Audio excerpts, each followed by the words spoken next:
AWS Chief Evangelist Jeff Barr obviously needs no introduction to anyone even tangentially aware what AWS is. But did you know that he's also a philosopher? I recently got to chatting with him about the future, and he said something that caught me completely off guard. He says, I sometimes think about the fact that Amazon S3 effectively has to exist until the heat death of the universe. Many millennia from now, our highly evolved descendants will probably be making use of an equally highly evolved descendant of S3. It's fun to think about how this would be portrayed in science fiction form, where developers pour through changelogs and design documents that predate their great-great-great-great-grandparents, and users inherit ancient yet still useful S3 buckets, curate the content with great care, and then ensure that their progeny will be equally good stewards for all of the precious data stored within. Jeff is right. Of course he's right. By and large, when we're talking about technology in the context of systems that span multiple human lifetimes, we sound absolutely ridiculous and shouldn't be having those conversations as anything other than pure hypotheticals. But S3 is very much a horse of a different color here.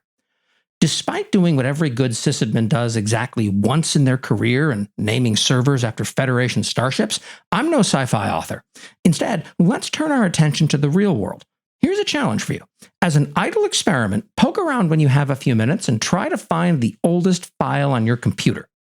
I was able to find one or two from 2008 on mine. The internet is forever, is the common wisdom, but when I took the recent LastPass breach as a reason to rotate a bunch of old passwords, I was surprised by just how many sites have ceased to exist over the past 20 years. But a few do. AWS makes a point of not knowing what's within customer S3 buckets. As a result, they can't tell whether a given bucket holds load balancer logs from 2009, pictures of your cat, the nuclear launch codes, or the rough draft of this very podcast. Some of those things are incredibly important. Others probably should never have been stored in the first place, but Amazon does not and cannot judge.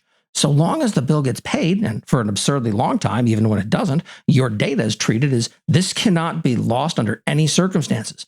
As a result, every last byte has to be treated as if it's life critical for it to still be there until AWS is told otherwise.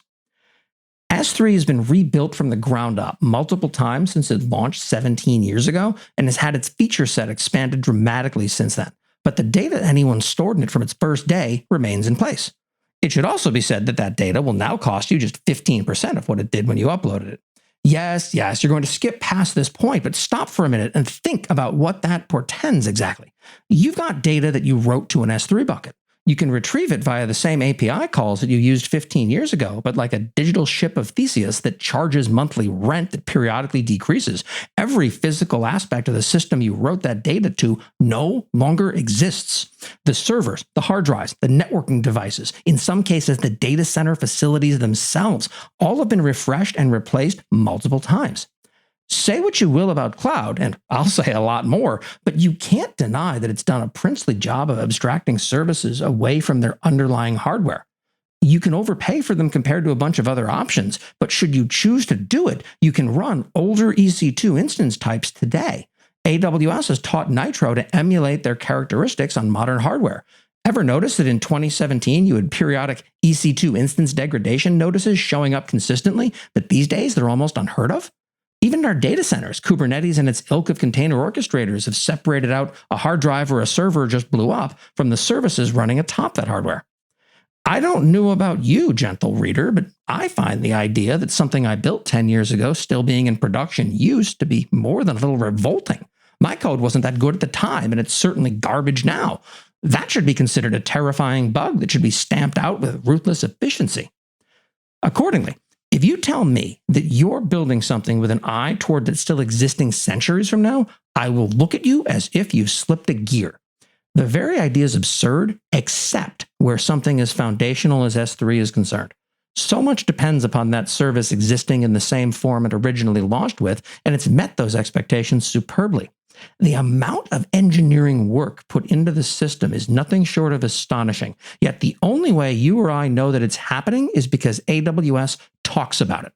The service continues on as it ever has, storing our data for the rest of eternity.